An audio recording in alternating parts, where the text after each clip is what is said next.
Welcome to how to edit videos for TikTok on phone. So in this video we are going to show you how to edit videos for TikTok on phone. But before start of this video, I want you guys to like this video and subscribe to my YouTube channel.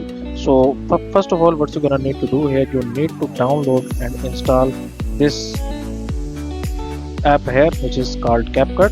And let's suppose that you have your own pictures or you have your own random clips that you want to be posted on TikTok. You can just open up CapCut here, and then what you're gonna need to do, you will just go out into the templates here, and there are like 100 of templates that you can basically search from. And there are basically different type of templates. Okay, we have beat templates, we have memes, we have lyrics, we have marketing. So any type of video you can basically make from these templates here. Okay, just import your videos and clips here, and it will basically do the rest for you. And then you can just simply open up TikTok, and then you can tap on this plus icon here, and then you can post the video here. So that's it for this video, guys. If you find this video useful, kindly like this video and subscribe to my channel, and I will meet you in the next video.